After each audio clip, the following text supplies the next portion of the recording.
Hello, everyone. This is Corinna Stoffel, and we'll talk this in this call. What is it? March call about what is real, and having the conversation with friends about your point of view creates your reality, and what is reality anyway, etc., etc. I thought this might be an interesting subject to explore in a conversation. And I'm happy that Rachel is joining me for that. And so, what is real? What is real for you, Rachel? Okay, well, I'm just going to boil it down to one thing. I have a very religious older brother, actually very religious younger brother by this point, but at that time, the younger one wasn't so religious. And so he would just look at these discussions between my older brother and I and like shake his head and walk off. The only thing that my older brother and I like totally agreed on was everything is the opposite of what it appears to be, and nothing is the opposite of what it appears to be, which is what we call the crazy phrase in Access. The thing is, what is real? Whose point of view are we looking at? Mm-hmm. There's so much, yes, it's intense, and yes, there may be issues, quote unquote, and there may be problems, and there may be difficulties, but is that what they are, or is that what we're telling the story of about them? Like what Yeah, you're saying, the point of view making reality. makes So a reality. And what I'm noticing also within myself is we really love story. oh my God, And who can be the best truly. storyteller? You know, can I trump your story by having more significance, more intensity, more problems, more this, that, or the other? And it almost seems like sometimes we get into a competition with each other about the whole thing. And what does it have to do with reality, whatever reality is? Yeah, so I'm going to ask you then, Corina, what is reality? Who says, and what is it? And what is it for you? You know, the place that I have come to is really there is no reality with a big R that is valid for everybody. There is personal reality.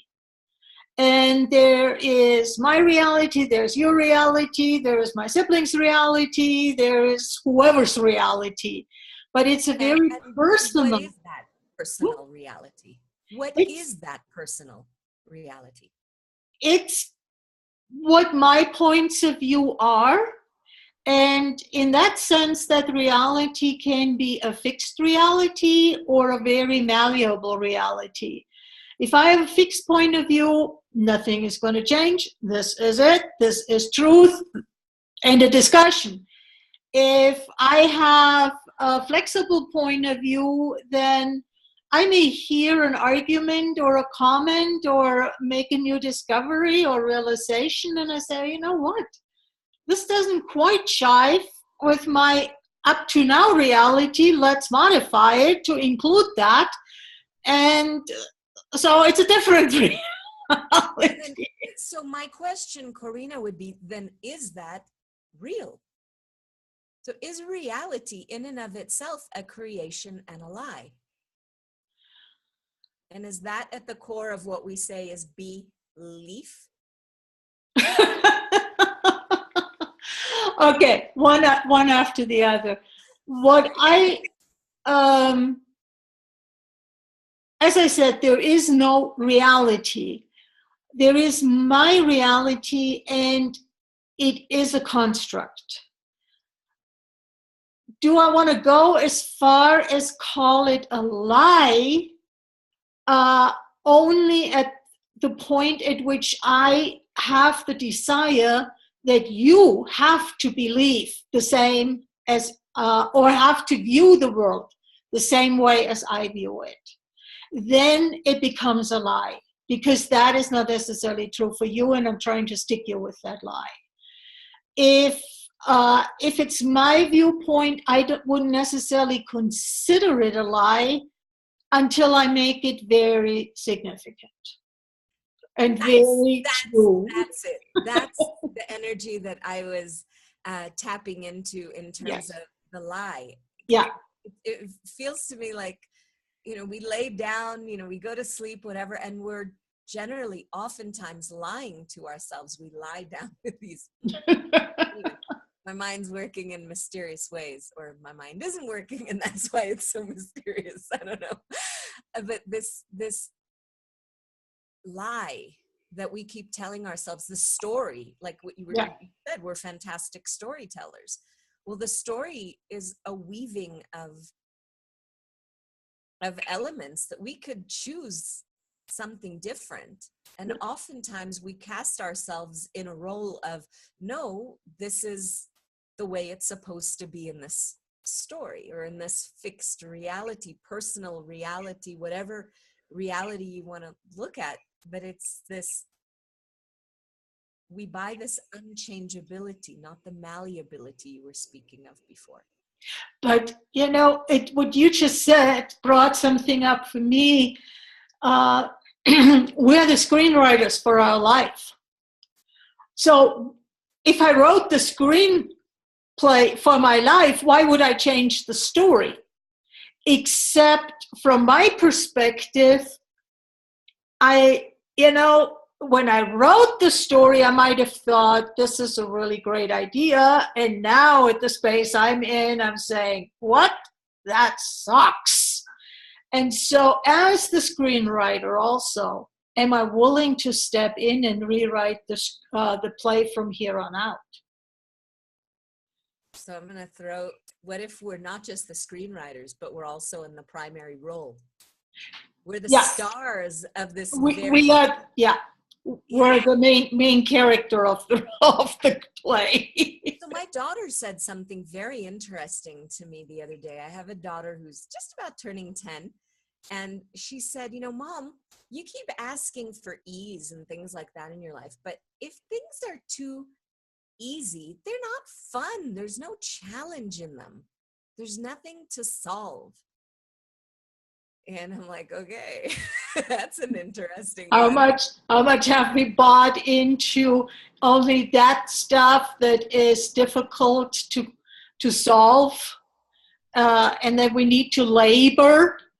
We need to work really, really hard at our life, because we would really piss off a lot of other people who have difficulties in life, or choose to make their life difficult, if we have too much ease in our life. Yeah. Oh, yeah. And so what are we willing to, how are we willing to create our lives? Yeah. And is that a reality that we need to fit in? Because that is part of popular culture. You were speaking about working hard, and that Donna Summer song from, I think it's Donna Summer from eons ago. She works hard for the money. Dun, dun, dun, dun. Do you know that one? I think it's in the end of the disco. But days. Don't ask me. I didn't grow up with too much. That was not cool at home with my parents. Okay. Well, there's this romanticization, whatever. The hard work and the effort, and a lot of even the American dream. And I didn't grow up, I grew up in the States, but I started out in the Middle East. I was born in Israel. There's always this, you move to the United States and there's this American dream, this, with effort, everybody makes it. Mm-hmm. And that's part of that quote unquote lie of. And how much judgment is in there. Because obviously those that don't make it didn't put in enough effort. Yep. So how much, that just brings up the question for me. It says, how much is there a relationship between reality and judgment? Ooh. That just twisted something in my world. Yeah. What if reality is a judgment?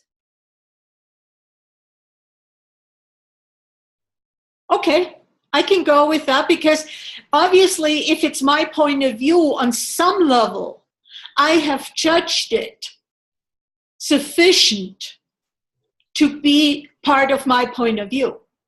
Yeah.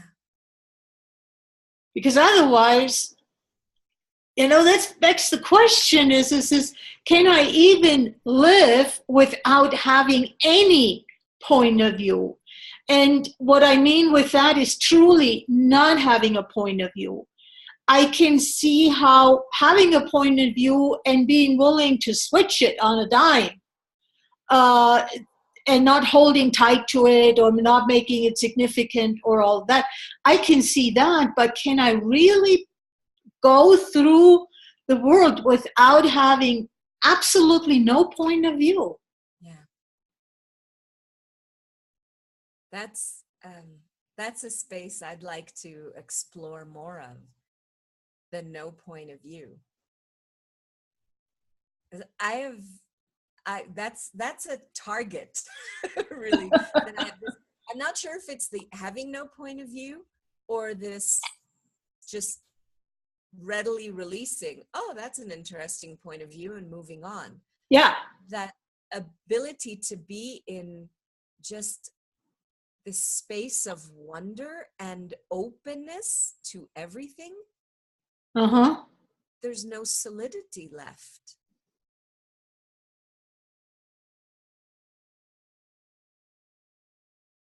And is our desire for solidity what creates all the or requires all the points of view that we have? Is our desire for solidity, is that like, that's brilliant. Is that the setting up like reference points or markers along the road to know that this is specifically real here? If we have this point of view here and that point of view here and that, okay, then I can relate based on these. I have my landmarks. Landmarks, thank you. That's what I was Yeah. looking for. Road signs or Road landmarks. signs, yeah, landmarks, which help me to orient myself. Oh, yes. Wow. And that way I make sure I fit in. Right direction. That's very interesting. Wow. Okay, that kind of turns the world a little upside down. yeah, that really throws my points of view I used to have very loosely, but it's putting all those into question as a okay. Yeah, like who are we? Really, we're so everything. Yeah. And we act like we're these limited little disabled, unabled, little beings, when we're actually so amazingly miraculous. Wow. Yeah.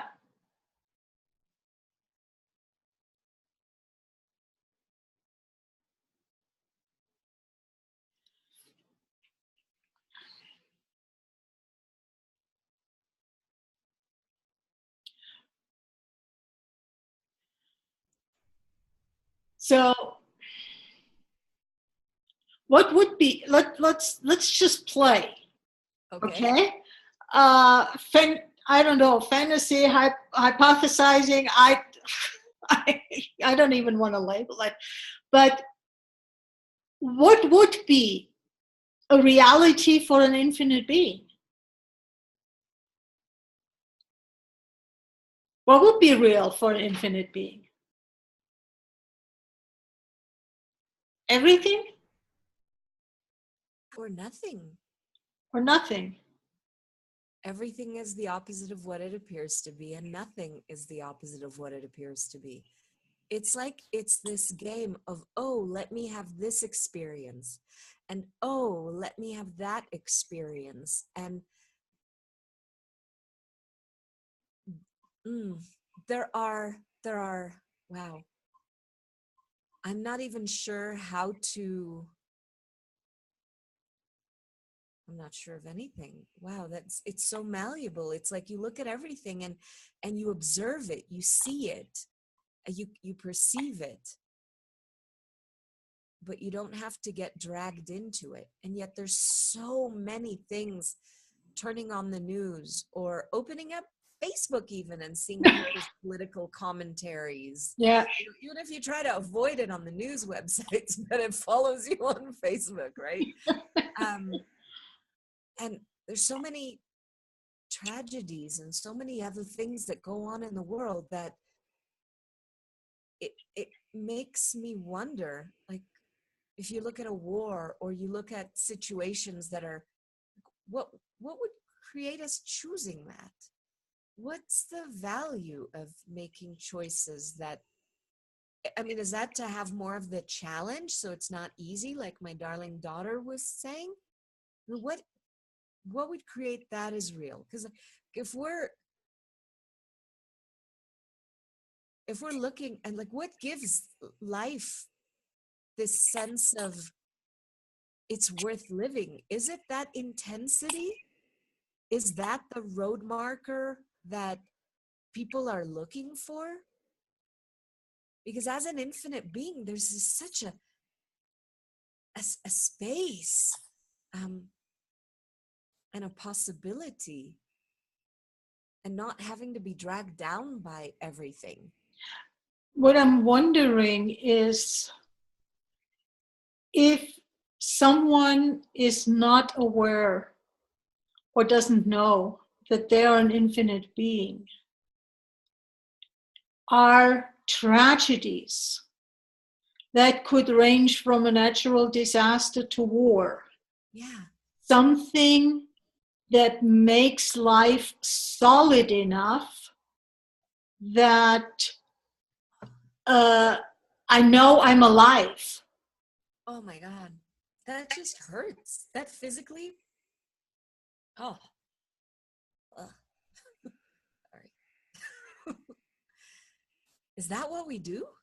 Is that the Yeah, I don't know. It's a question that I'm in and because, wow, what do we love about the intensity as proof of being?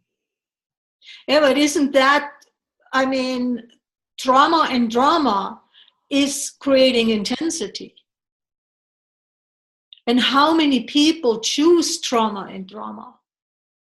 And, you know, if I'm honest, at least I have been one of them that chose it a lot. And yes, I'm choosing it a lot less. And I don't want to go saying that I don't choose it at all anymore.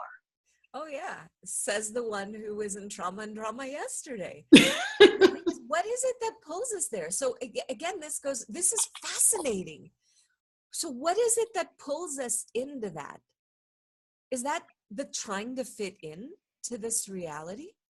Is that trying to be like everyone else? And really, if we look at it, like really observe it, is it worth giving up ourselves to be like everyone else?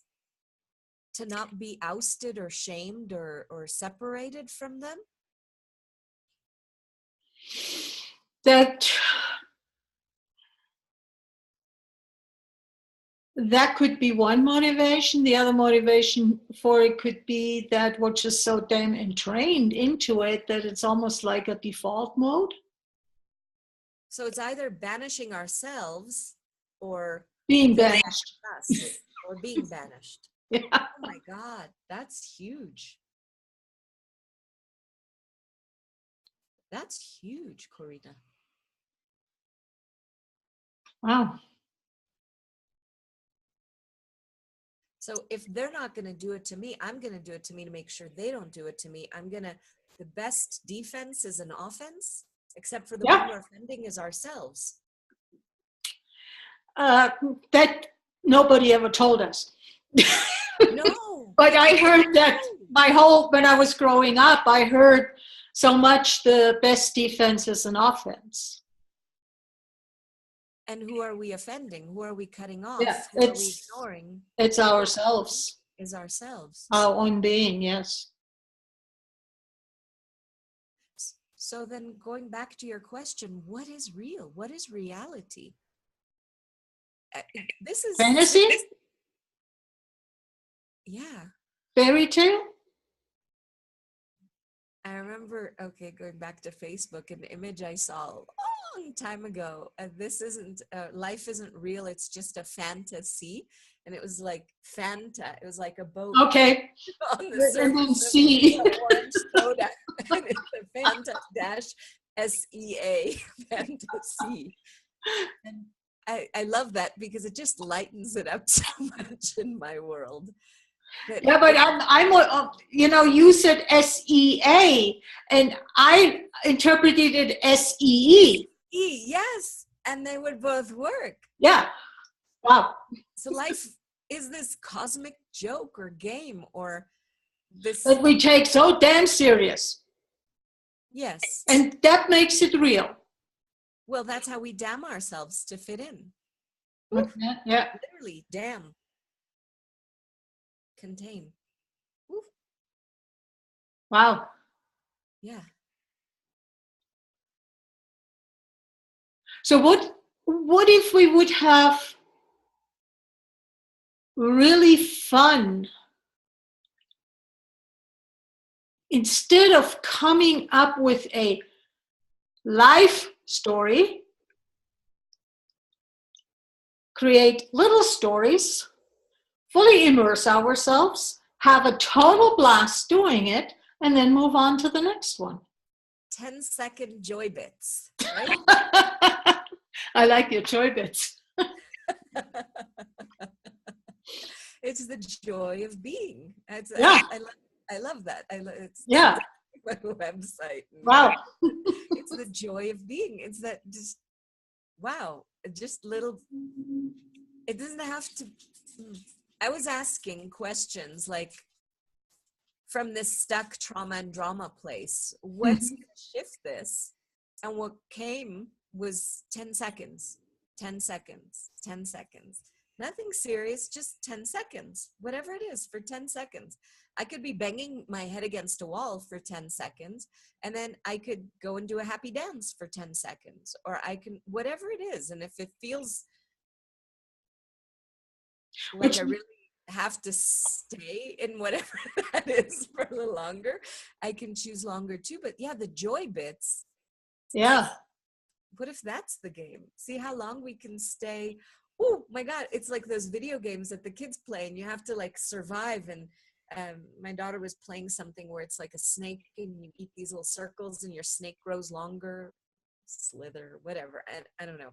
But the thing is to, eat as many of these joy bits as possible and get longer and longer and longer until somebody else happens to eat you, whatever the case is. But what if that's just hey, we're just on stage and having fun, having our little joy bits. Yeah. And our joy bits don't have to take away from anybody else's joy bits. It's just that we're being joy, and then eventually maybe that joy will expand somebody else's life. They happen to eat your snake. They get a full belly. But then you restart. You just start a game. Yeah. Again. Yeah, you just start over, create another short screenplay. This is brilliant, Corina. What if, if we really started to cognitively look at our life throughout the day as, okay, what scene would I like to play now? What in this situation?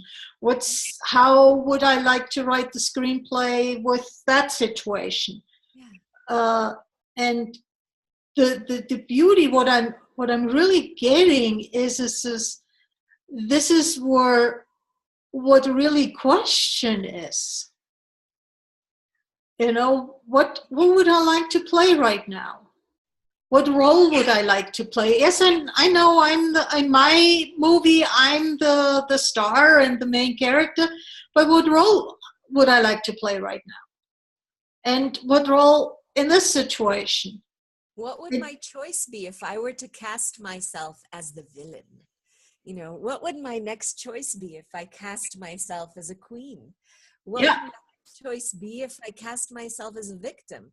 and And the when hero. we choose, yeah, or the hero, when we choose, we have this, choice creates awareness.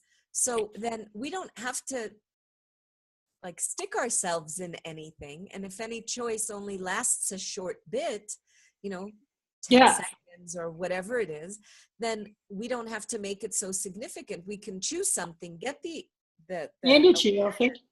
the Yeah. energy of it and go, ooh, that's not fun for creating my future. So what else would I like to choose? If I didn't cast myself in this role, but I would cast myself in that role, what would what would be a And fun, expansive choice? what I like with that screenplay analogy is I mean, a really truly good actor has access to all the different energies, Yes. can really portray all kinds of different personalities and types of people on a huge spectrum. And are we willing to be such a good actor? And go up for our Oscars at the stage For the left. Oscars of consciousness. For the Oscars of experience. Okay. One of the things that Gary Douglas, or actually Raz, mentions in the How to Become Money workbook that I love is he says we've come here to experience. Well, we don't choose to experience ease. Yeah. Yeah. And I think it's really, a question that I have been sitting with, and again, on some level, reality, the theme reality fits into that. Is what am I not willing to be? Yes, that one.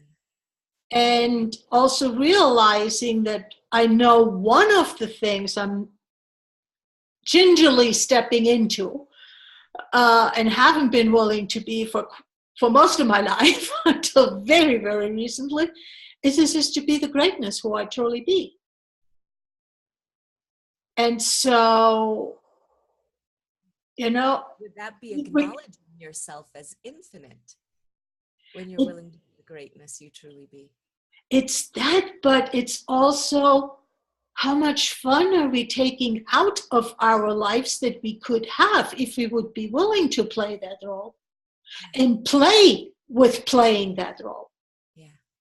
Without taking it, we have, I don't know what this is, we have so much significance assigned to the word greatness. And is that why we're not willing to step into it? Because it's just too significant, too big, weighs too much. Yeah. And who have been the greats? And can we count ourselves among the greats? Yeah. And what makes great? So one Whose of the judgment things, is that? not the facilitator training when I met you, but the one I think after, um, I remember playing with the word facilitator. Mm-hmm. And I happen to be a person who's not, yes, I get into trauma and drama plenty, less than I did before. And still, I catch myself regularly. Right? Mm-hmm. And there's this energy in me, which I used to consider a wrongness. And now I'm starting to get that there's it's a gift, actually. It's the being willing to laugh at and with everything.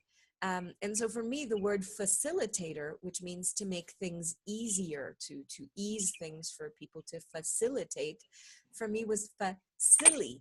facilitate. And so I'd be going to my facilitator training, or I would facilitate someone, and I would be happy to be a facilitator. And that's the thing, that silliness is not this stupid. No, it's this willing to not have something be significant. Yeah. Yeah. I'm actually curious as to what is, I'm going to put myself on mute while I click on the keyboards. I'd like to see the actual old definitions of facilitator and see if they match up the energy, not facilitator, but silly and silliness. Okay. To see where that comes in. But that's the willingness to look at things insignificantly. Yeah, taking everything out of significance and making it really meaningful. It's just the energy that I just got when I said that. It's almost we're drowning something in meaning.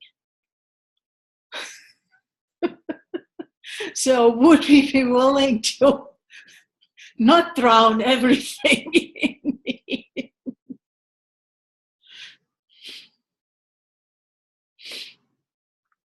Okay, so let's see what I have. I went to Etim online etymology dictionary. Silly, Old English, God, I can't pronounce that word. Happy, fortuitous, prosperous, related to geil or seil, happiness, from the Proto-Germanic seiligas, killing the words, but okay. Source also of the Old Norse happy, Middle Dutch seilig, Old German salig, I guess, or German selig, blessed, happy, blissful. Selig. Selig, okay. Yeah. Of good mood to favor, happy, of good mood to favor. Latin solari, to comfort. Greek hilarious, cheerful, gay, merry, joyous. This is one of the few instances in which an original long E has become shortened instead of breeches or bean in changes of spelling. The word's considerable sense of development moved from happy to blessed to pious to innocent to harmless to pitiable to weak to feeble in mind, lacking in reason and foolish over about 300 years. Further tendency toward stunned or dazed by a blow as a knocked silly. Silly season in journalism was slang from 1861, when newspapers compensate for a lack of quote-unquote hard news by filling up with trivial stories. Silly putty trademark claims. You know what, when you were reading that, what I just realized, if you really go back in the meaning, there is actually an undertone of also being wealthy. Yep. And how much are we excluding wealth by being serious instead of being silly because we misidentify what silly means? Yep. Wow. I'm going to put this in the chat just yeah, thank you. So that we see it for after. I think it's absolutely brilliant, and never thought about that with silly. It was more like one of those things that, you wouldn't want to be that because it's silly. Right? But yeah, there is that undertone. I mean, just the way you said it, and that is what you read in newer times, almost of stupid. Yes, and that's what a lot of people would take it to be, rather than, it's not what it's been transformed. That's that meaning, that drowning in meaning. Yeah. And I've never looked up the word before. I never felt inspired to look it up. It was just like one of my little quote unquote silly quirks. But you know what? That silly is the gift. When we're willing to do that. Yeah. That's a gift to everyone. Now, I can't pronounce half of these words in here because they're Old German, Old Norse, Old whatever, and there's like an A and an E put together. Oh, yeah.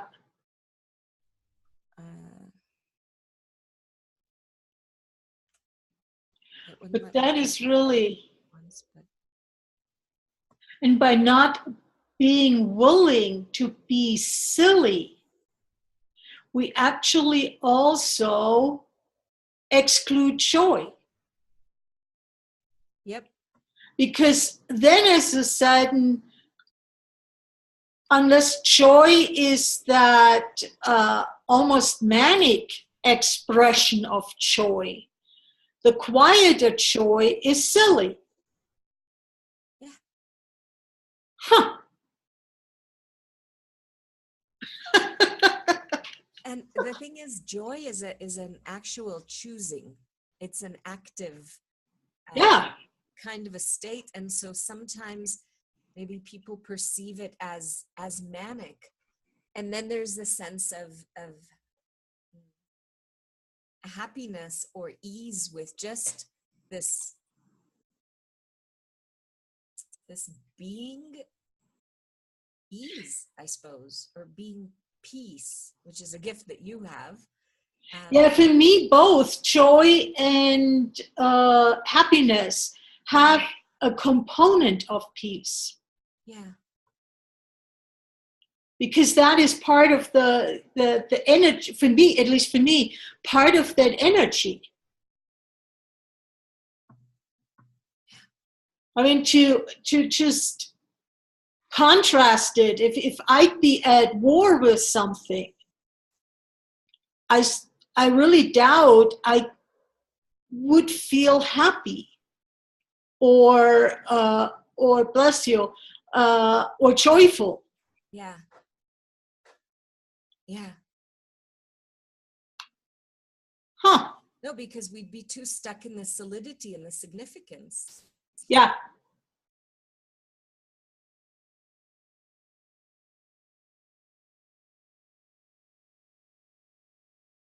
So,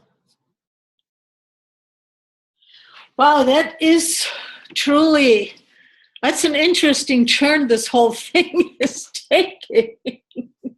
Now we know why it was the two of us here discussing that, because what is real? What is real? Yeah. Well, that's definitely real, right? It's loud. I can hear it, therefore it's real. I can see it, therefore it is real. I can There feel you go. it, I can therefore see it it. is real. I can feel it. Yep. And that's how emotions become very real. Yeah. Yeah. Instead of, I really like that old that I got in, what was that? Early 90s. That emotion is energy in motion. If you let it flow through and it's done, it doesn't stick you. But we have to make emotion so significant, so we have to hold on to it, and then it sticks us. So if you're looking at, for example, and that's absolutely brilliant. So we're going back to that idea that we're actors, right? That we're Yeah. in this stage. Okay, so if you were being someone who was very sad right now, very upset, how would you hold yourself? What would you do with your body? How would you sit? How would you breathe? How would that be in your body? Breathing probably would be shallow. Mm-hmm. The way I'm sitting or holding myself would be probably, I would call in a sort of hunched way, Uh-huh. shoulders forward, body, down also, not just forward, but also down. Contract. And it's very Almost like you're going to contractive. fall, Yeah. right? Yeah, if I could lay down, it could potentially be up to a fetal position. Exactly. Exactly. And is there a lot of space and expansion No. when you're contracting everything and literally making it feel even more solid and real in your body? Yeah. Yeah. What a difference it is when we're willing to just lower whatever that sting or that bite or whatever, because all of that is how we see something, not necessarily what it is. Most of what we see, we don't see quote unquote reality or what it is, we see interpretation of reality. our perspective, the Yeah. way we think that it should be or shouldn't be, or whatever Mm-hmm. definition we have attached to it, is how we've kind of pigeonholed it into whatever that is and that is and that is, rather than that it's malleable and shiftable and is only just now, for example. And what you just said is also a good example of what's been the question that's been asked in class is, what's the difference between I am sad and I perceive sadness?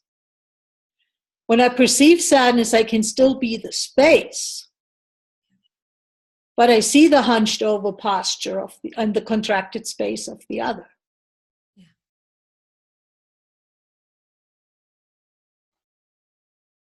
I really love, there's a metaphor that I can't remember where I think it might have been Susanna Mittermeier's book or something. I can't quite remember, but I love the metaphor of the tree, of us like a tree. And the tree, or you could even say the sky if you feel like it, whatever the case is, the tree just stands there, willing to receive, willing to just be there. And it can be a sunny, beautiful, warm, amazing day, and it'll perceive the warmth and the rays of the sun and the sunshine, and it knows it's a tree. It's not that sunshine, it perceives it. Mm-hmm. And when a rain cloud, comes by and there's, a bit of a breeze, it can perceive the breeze, it can sway in the breeze, it can, perceive the wind blowing against it, but it doesn't get confused as to which is the tree and which is the wind. The wind blows out there, I'm still a tree, right? Yeah. And then when the raindrops begin to fall, it doesn't get confused between the rain that it perceives on the outside, that's wetting it, that's nourishing it, that may be pelting it for all we know. But it doesn't get confused as to which is the tree and which is that rain. And the thing is that we get so into what's going on outside of us that we confuse who we be with everything else that's outside of us. That's going on, yeah. We look outside to find a meaning in our being. Yeah. And it's also what you just said reminds me is, last week I had a conversation with somebody who's also she feels the same work as I do, yet awareness comes from the outside. It's not part of who we are. It's not in us, something that we're willing to tap into, but it's coming from the outside to us. Well, that's interesting. There's a few components to that. One that blinged is sometimes in my world, like I didn't have this trust in myself before I found the tools of access, for example. Yeah. I always believed that some guru or some teacher or hand it to me on a silver platter and go, yo, Rachel, this is for you. This is the meaning of life. This is the answer. And you have to come to me for whatever this answer is, right? So that's a lot of what I had seen before. Now, from the outside, I received access from some telesummits, and then from, searching online to find somebody who would teach me the bars. It didn't exist in Guatemala at the time. And so I was sure to travel to get whatever it was that I wanted more of. But it kind of blinged that there's this possibility in the world. So from the outside, there was this light shining on. Look, you didn't even see that part of the bar. The lights were off over there. But now the lights are on. Look at all these other choices you have. Oh my God, that's like the dessert section. Like, holy moly, there's so much available there. And you were just sitting here with the salads, and that's good, and that tastes good, and that's healthy, and that's fantastic. But oh my God, look There's a over there. smorgasbord Yeah, there's a from which to choose. Exactly. And the thing is that if the lights are off on part of the smorgasbord, or you think that you're not allowed to go past that point, or that's for other people, or you don't even know that that freaking exists, then that's where, you know, sometimes the things from the outside, like finding the tools of access or reading an interesting book or having this conversation, will bring up an awareness. Doesn't mean that it comes from the outside. The outside mixing in with my inside allowed something to turn on where I would see that there's other possibilities. Left to my own devices, maybe meditating in some cave somewhere or whatever, Mm-hmm. maybe I would find it sometime. But it is that interaction, that living, that like the conversation that we're having that blings up and, oh, ooh, wow, that's interesting. And then I can let go of whatever point of view I'd held before and something lights up. But it is this dance, this intermixing from the outside experience, whatever it is, and me looking at it or playing with whatever it is that creates something new in the world. And I'm wondering, how far is even the conversation that we're having a form of asking questions that trigger the awareness that we already have? Yes. Yes. So are we enlightening ourselves? By being silly. Yes, I think so. Yes. And to me, that's the gift in many of these tools and the classes and the, you know, all these conversations for me. Wow. They open up new doors, new pathways of being. Yeah. There's these webs of, wow, you know, all these possibilities just kind of reaching out. Wow. Changes how we see and be in the world. Like, you would not have been able to have this conversation with me a few years ago, or maybe even a few months ago. I don't know. Yeah, but that's probably why we didn't have it. Yeah. Yeah. We go on some level, and that is what I'm learning is this where I'm learning to trust myself that an idea pops in when the time is right for it, when things are ready. And when people are willing to see it and receive it. Yes. We're ripe for the picking. Now the question is ripe for the picking or for the dropping? Oh, for everything. How about just ripe for enjoying? How about just ripe? I like the ripe. Ripe is just so delicious. It's just ripe. It's flavorful. It's juicy. Joy bit. It's juicy. Yeah. Oh, juicy joy bits. I like that. Juicy joy bits. You better remember that term. Yeah. Yeah. So, yeah. It's the deliciousness of living and choosing in every moment. And yeah, being curious and wondering and what's next. And if something feels like you're hunched over, and I spent, I don't know how many years, probably at least 20 years hunched up in an intense kind of energy and afraid of my shadow practically. And or like somebody said to me, is the turtle is coming out of its shell, the neck is visible. Yeah. The neck is visible and it's out there and it's curious and it's willing to see the sunshine and have fun. Instead of doing this. Yeah. That's quite a gift. Yeah. That takes living juicy. Yeah. So thank you for this conversation, Corina. Thank you. I guess I'll stop the recording.